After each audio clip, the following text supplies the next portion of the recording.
SparkUp, aujourd'hui, c'est plus de 40 entreprises qui ont levé des fonds grâce à nous. C'est plus de 10 gestionnaires d'investissement qui nous utilisent pour augmenter le volume sous gestion. C'est près de 10 entreprises qui sont entrées en bourse ou qui ont augmenté leur capital sur les marchés cotés grâce à nos technologies. Nos technologies, qu'est-ce qu'elles font? Elles permettent à des entreprises, au travers des individus qui l'incarnent, de parler à échelle, c'est-à-dire en masse, de manière individuelle, afin d'enclencher des conversations qui vont déboucher sur de l'investissement. Donc très concrètement, je suis le patron d'une petite boîte, je veux lever 500 000 € pour ouvrir mon deuxième restaurant, pour recruter des nouveaux ingénieurs pour ma startup. Eh bien, je vais utiliser SparkUp pour aller parler à mes contacts un à un, de manière automatisée, afin d'enclencher ces conversations qui vont déboucher sur l'investissement. Salesforce nous aide sur nos enjeux principaux qui sont aussi bien des problématiques de développement que des problématiques de croissance. Jusqu'à maintenant, c'est principalement côté développement que notre relation avec Salesforce s'est construite. Et maintenant, on est en train de l'amener à un deuxième étage et on veut utiliser Salesforce pour croître.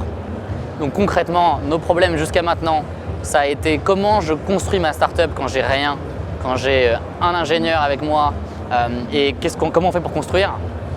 Eh bien, on a choisi Heroku, la plateforme as a service de Salesforce, qui nous a permis de tout construire très facilement sans jamais se poser de questions de serveur, d'hébergement, etc.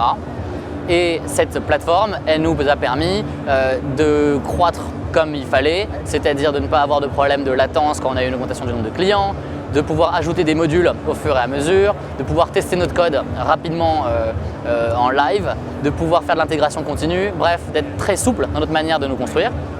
Ça nous a permis aussi, Heroku, de pouvoir avoir des conversations avec des géants de l'assurance en France et de pouvoir leur dire « Ok, aujourd'hui, voilà comment on fonctionne, mais si vous avez besoin que demain on soit sur un univers plus sécurisé, plus privatif, plus contrôlé encore, eh bien, regardez, notre hébergeur aujourd'hui, il nous permet en quelques clics, juste à raison d'un gros chèque, d'aller basculer sur tout l'environnement où vous êtes à l'aise à travailler avec nous de manière plus pérenne. » Voilà, donc Heroku, c'est de la souplesse, c'est de l'agilité, c'est de la scalabilité pour notre team de développement.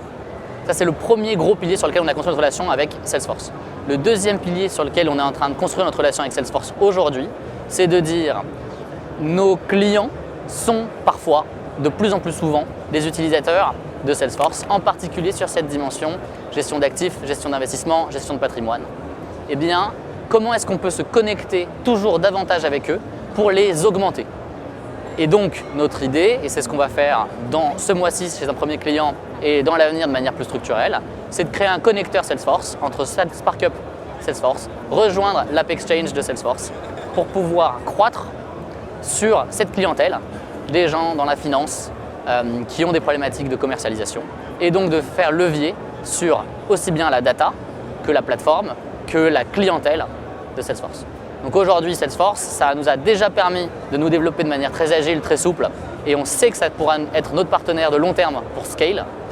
Et maintenant, ce qu'on veut de Salesforce, et ce qu'on est déjà en train de faire avec Salesforce, c'est de faire levier sur leurs données et leur clientèle pour croître encore.